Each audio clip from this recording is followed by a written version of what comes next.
भीमा प्रजा संघ बीदर की ओर से कर्नाटक में संविधान निर्माता डॉक्टर बाबा साहेब भीमराव अंबेडकर की 200 मीटर ऊंची प्रतिमा स्थापित करने और कर्नाटक सरकार के लोगों को जिसमें सत्यमेव जयते शब्द है को कन्नड़ शब्द में बदलने की मांग को लेकर बीदर से बेंगलुरु तक, बीदर से फ्रीडम पार्क चलो नाम से अंबेडकर के स्वाभिमानियों की 40 दिवसीय पैदल यात्रा गुरुवार 6 मार्च से प्रारंभ की गई। इस यात्रा में बाबा साहेब अंबेडकर के अभिमानियों की भरी संख्या शामिल रही। इस अवसर पर भीमा प्रजा संघ बीदर के पदाधिकारियों और अन्य ने केपी न्यूज से बात की और इस यात्रा के संबंध में बताया। केपी न्यूज के कैमरामैन महेश जगे का कवरेज। देश विदेश और स्थानीय समाचारों के लिए केपी न्यूज 24/7 को लाइक, शेयर एंड सब्सक्राइब जरूर करें।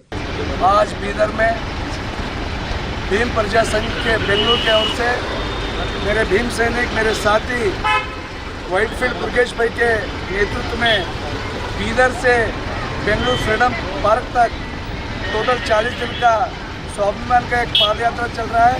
तो उसका मुद्दा क्या है बोले तो जो हमारे संविधान शिल्पी है डॉक्टर बाबा साहब अम्बेडकर जी का 200 मीटर का स्टैचू कर्नाटक में होना चाहिए, ऐसा इनका एक मुद्दा है। टोटल वो फीट होगा 656 फीट का होगा। वो पूरे हमारे ऑलरेडी गुजरात में सरदार वल्लभ भाई पटेल जी का उन्होंने एक भी अर्जी नहीं दिए, लेकिन वो बिठाया गया है।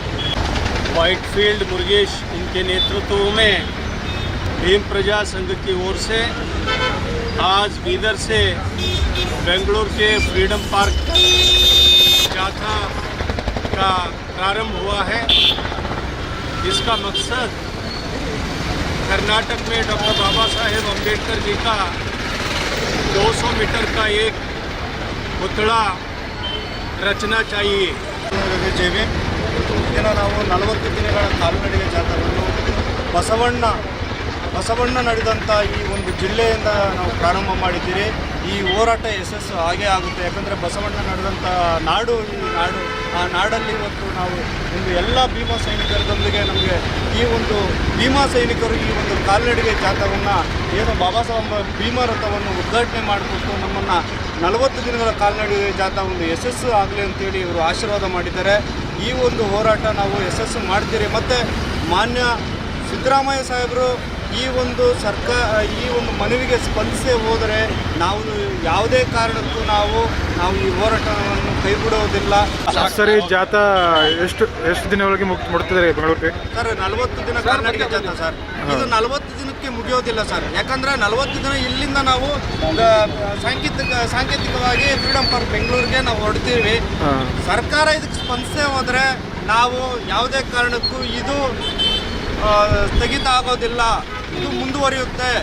ನಿಮ್ಮ ಜಾಥಾದಲ್ಲಿ ಎಷ್ಟು ಜನ ಸೇರೋದ್ರ ಸರ್? ಇದು ಬಾಬಾ ಸಾಹೇಬ್ ಅಂಬೇಡ್ಕರ್ ಅವರ ಅನುಯಾಯಿಗಳು ನಾವು ಇಷ್ಟೇ ಜನ ಅಂತ ಹೇಳೋಕ್ಕಾಗಲ್ಲ।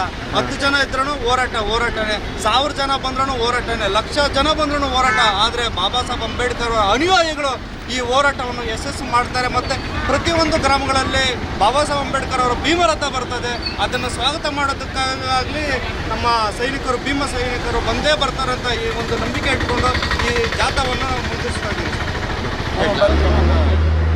ಯಶಸ್ವಿ ಆಗ್ತದೆ ಅಂತಕ್ಕಂಥ ಸಂಕಲ್ಪವನ್ನು ನಮ್ಮ ವೈಟ್ಫೀಲ್ಡ್ ಮುರುಗೇಶ್ ಸರ್ ಅವರು ಒಂದು ವಿಶ್ವಾಸವಿಟ್ಟುಕೊಂಡು ಬೀದರ್ನಿಂದ ಯಾತ್ರೆಯನ್ನು ಪ್ರಾರಂಭ ಮಾಡಿದ್ದಾರೆ।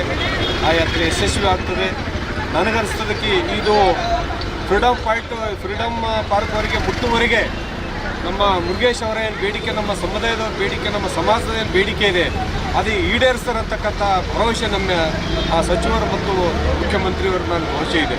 ಅದಕ್ಕಾಗಿ ಅವರು ನಮ್ಮ ಬೀದರ್ ಜಿಲ್ಲೆಯಿಂದ ಪ್ರಾರಂಭ ಮಾಡಿದ್ದಕ್ಕಾಗಿ ನಾವೆಲ್ಲ ಸಮುದಾಯ ವತಿಯಿಂದ ಅಭಿನಂದನೆ ಸಲ್ಲಿಸಿ ಅವರ ಯಾತ್ರೆ ಯಶಸ್ವಿಯಾಗಲಿ, ಅವರ ಬೇಡಿಕೆ ಯಶಸ್ವಿಯಾಗಲಿ, ಸರ್ಕಾರ ಸ್ಪಂದಿಸ್ತಕ್ಕಂಥ ಮಾತನ್ನು ನಾನು ಮಾತನಾಡ್ತೀನಿ। ಡಾಕ್ಟರ್ ಕಾಶಿನಾಥ್ ಚಲುವ ಹಿರಿಯ ಸಾಹಿತಿಗಳು। Thank you.